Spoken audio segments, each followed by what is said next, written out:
Assalamu alaykum hörmətli qardaşlar. Gollandiya Uyğur Kişilik Hüquq Fondi Ma'arif bölümü tərəfindən tayarlanğan bir yürüyüş Golland dili qrammatik dərsimiz xoş gəldinglar. Biz bugün almaçlarning bir türü bolğan iniqsiz almaçni öyrənib ötimiz. Yəni unbepalt fornam word. Yəni almaçlarning qanday söz türkümü ekanligi özünglar oqasanglar boldu. Biz burun sözləb bolğan.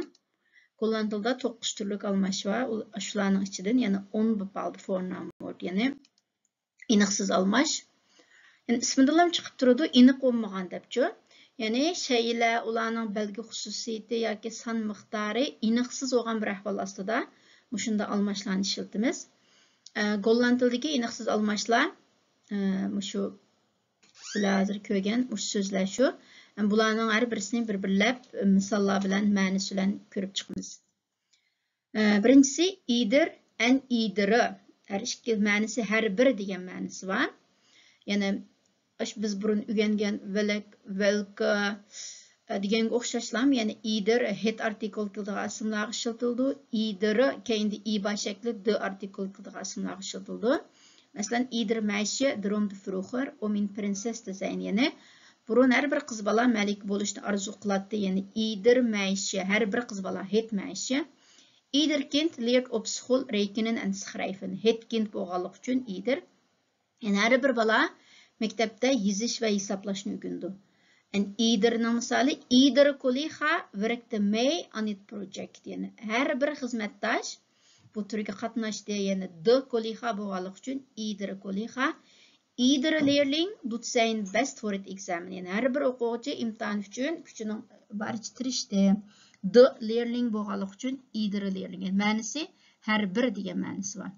Yani bu yerda aniqlam ma Ahmet Samet deb demayotdi, balki har bir o'quvchi deb yani bir iniqsiz shaklda ifodaladi. Uchun iniq shaklda ifodalagan bo'lsa, masalan, ya Ahmet ya Samet degan bo'lsa, iniq bir shaklda ifodalagan bo'ladi. Uchun endi alik bilan alki buning ma'nosi o'xshashlam, mush either bilan eitherga o'xshashlam har bir degan ma'nosi var. Yani o'xshashlam alik het word het artikel uchun, alki de artikel uchun. Mesela alik kind mahmeydun her bir bala qatnashchi bo'ldi. Alik beşe vil xiraq op vakansiya her bir qiz bala ta'tillik birishni xohlaydi. Yoki alki bus bringe te van hier naar het station.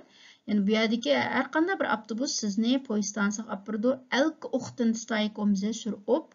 Yani men her kuni her saharda saat 6'da 10'dan turmaya debçi. Yani alik bilan alki. Hem de çoxum kallanlarga onda biz either bilan either mu her bir degan ma'nosi var ekan, alik bilan alkining her bir degan ma'nosi var ekan, farqi nimada degan bir savol shakllangan bo'lishi mumkin.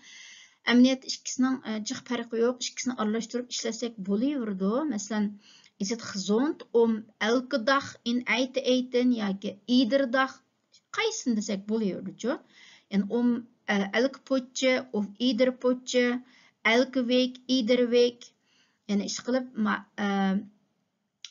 alik bilan either het artikelga, alki bilan either de artikelga ishlasak bo'ldi. Men asli alikni bir o'xshash yozib qo'yapman, xato yozib qo'yapman.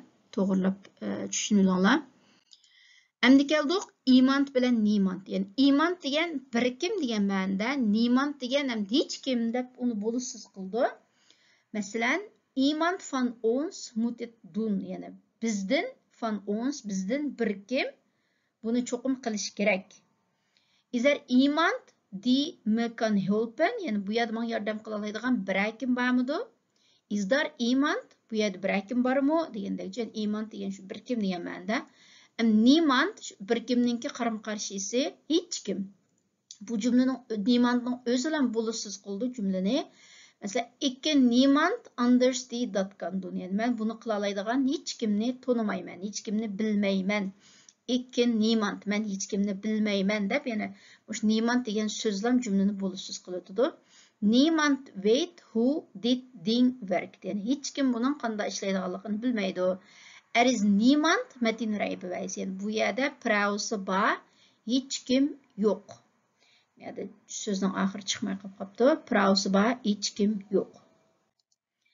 And it's bilan needs.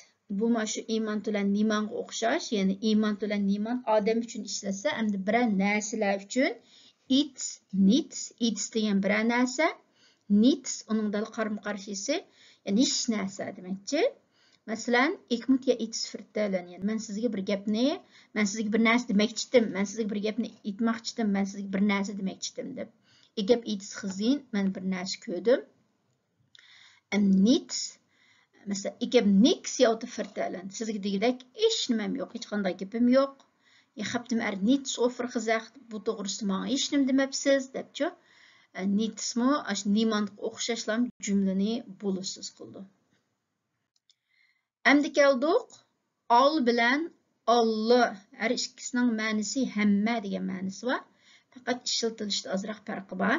Yani al de boeken die ik gelezen heb, geef ik weg. Yani men o'qib bo'lgan kitoblarning hammasini bir bitiman. Al. Hamma. Al zijn kleren waren hem te klein geworden. Yani onun kiyimlerinin hammasi kichik kelib qoldi. Al zijn kleren. Kiyimlerinin hammasi. Al hun geld zijn ze kwijt. Yani ular pulning hammasini yo'qotib qo'ydi. Al hun geld. Endi alle, mesela alle koffie kwam op zijn witte broekdracht. Yani hamma qahva onun üstüne döküldü. Alle suiker is op. Hem şeker tügedi. Alle kinderen. Ik heb alle collega's de groeten van jou gegeven. Yani hem hizmetleşlerine salımızı yetküzdüm dep. Yani bu ikisining ma'nosi o'xshash, lekin ishlatish jihatda. Ma al deganni ishlatgan vaqtda daim mesela al de boeken, al zijn kleren, al hun geld deb, yani ism, yani al boeken desek bo'lmaydi. Cho'qim de boeken debchi. Ismning oldida artikul birga keldi va yoki masaldagi egilik almashlar birga keldi.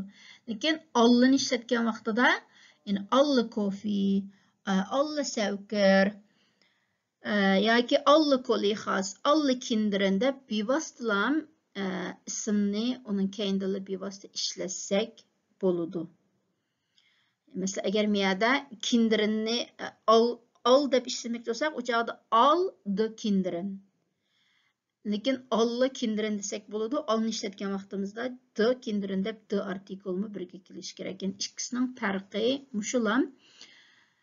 Andan ma alla odatda sanıqlı bo'lmaydigan ismlarning oldida ko'proq ishlatildi. Masalan, alla koffie, alla suiker. Yani biz bu şeker, qahva deganni bir qahva, bir şeker demaymiz go, bir qop qahva yoki 1 kilo, bir xalta deb bunday miqdor so'zlarning yordamida ifodalaymiz go. Bular sanıqlı olmaydigan ismlar. Bularning oldida doim alla birga keldi. Endi keldik we and what. Yani biz bu we, what ne bular ham so'roq almashma bo'lib keladi-ku, savol almishi. Bular ham munosabat almashim bo'lib keladi. Endi bu yerda iniqsiz almash bo'lib keladi-ku. Bu dastlabda qilganlarni qaymoqtirishi mumkin. Unda olsa qanday holatda iniqsiz almash holati tarjima qilman, qanday holatda savol almash, qanday holatda munosabat almishi degandek-ku. Lekin hammasining o'ziga xos ayrim xususiyatlari bor. Shu xususiyatni bilib olsanglar, masalan, munosabat almishi, yani we and what munosabat almishi bo'lib kelgan vaqtda, u chog'da ikki jumlani bir-biriga bog'lab kelgan bo'ldi-ku. Andan we and what savol almash bo'lib kelgan vaqtda, u jumla shu bir savol jumla. Masalan, siz kim o, ma nima deb bir savol holati kelgan bo'ldi. Endi bu yerda iniqsiz almash, ya'ni iniqsiz bir hukmni ifodalagan vaqtda, masalan, ik weet wie je bent, ya'ni kimligingizni bilaman debchi. Ya'ni sizning kimligingizni bilaman deb bu yerda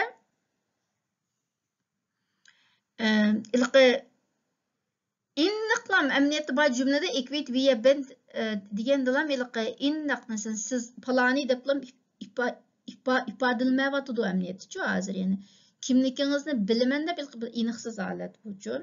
Shunga bu yerda shu iniqsiz almash, op we ya ok vaqt, ya'ni kimni saqlashingizdan qat'iy nazar.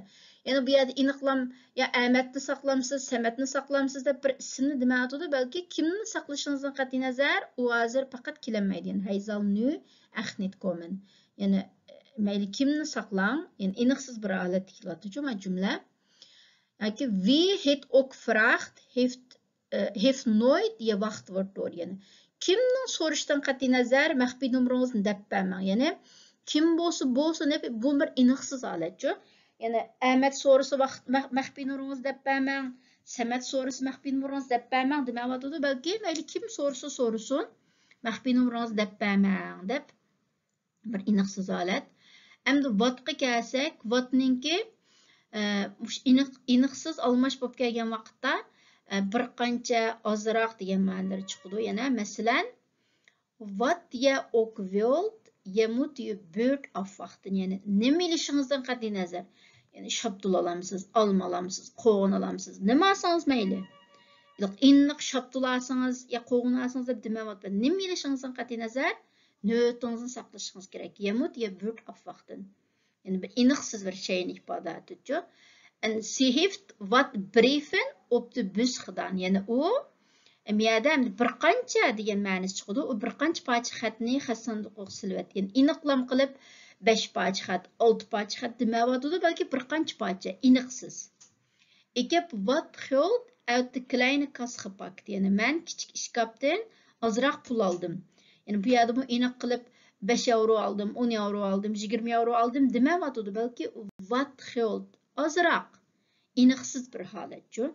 Yani we and what işte bir iniqsiz holatlarda ham iniqsiz almash bo'lib keldi. Endi keldik allimal. Allimal deganning shu hamma degan ma'nosi bor. Masalan, Yulimoxun allimal mey. Yani sizlar hammanglar kelsanglar bo'ldi. What tun sie daar allemaal? Yani ular hammasi u yerda nima ish qilyotdi? Ik heb deze boeken allemaal gelezen. Men bu kitoblarning hammasini o'qib bo'lgan. Wie lopen daar allemaal aan de overkant? Yani qarshi tarafda mengib ketib qolganlarning hammasi kimlar debchi? Yani allemaal deganning shu hammasi degan ma'nosi borchu. İşte bir ifodalagan vaqtda ishlasanglar bo'ldi. Endi eng oxirgi aniqsiz almash men. Yani men bu bir iniqsiz almash, yani odam, inson debchi. Masalan, bizning tilimizda ilqi deymiz-ku. Bu yerning odamlari bunday gap qilishni yaxshi ko'rmaydi deb. Ilqi iniqlam biz ilqi Ahmet yaxshi ko'rmaydi, Samat yaxshi ko'rmaydi, ya bir urumchiliklar, qashqarliklar deb demayapmiz, balki odam deb yo'q, insonlar deb umumiy holat ifodalagan vaqtda ishlatamiz. Yani bu umum şekildeki adam, insan degan ma'noda ishlatildi. Yani xabari her vaqt birlik holatda keldi. Yani men ishlatgan vaqtda, garchi biz uni odamlar, insonlar deb ko'plik shaklda tarjima qilsakmi, lekin xabari birlik holatda keldi. Masalan, men mag nooit door rood licht rijden. Yani odamlar qizil chiroqni bisib o'tib, mashin haydasa hargiz bo'lmaydi. Yani her qanday bir adam. Yani bu yerda Ahmet qizil chiroqni bisib o'tib mashina haydasa bo'lmaydi, lekin Samat haydasa bo'ldi. Emas, har qanday bir adam. Bu bir qatnash qoidasi-ku. Yoki mesela odamlar adam o'ldirsa bo'lmaydi desak, yani har qanday bir adam o'ldirsa bo'lmaydi debchi. Işte bir umumiy holatda ishlatgan vaqtdan bir iniqsiz almash. Mesela men spreekli fernit over this question. Yani insonlar bu masala to'g'risida paranglashni xohlamaydi debchi. İşte bir umumiy holatda odamlar, insonlar deb ifodalagan vaqtda ishlatiladigan bir iniqsiz almash. Shu bir diqqat qilish tegishli nuqta, bu birlik holatda ishlatildi. Yani xabari cho'qim birlik holatda keldi. Bugungi iniqsiz almash to'g'risidagi grammatikalik darsimiz shu. Ma'qullansa, keyingi qitimliq darsimizni ko'rishaylik. Omon bo'lg'aysizlar.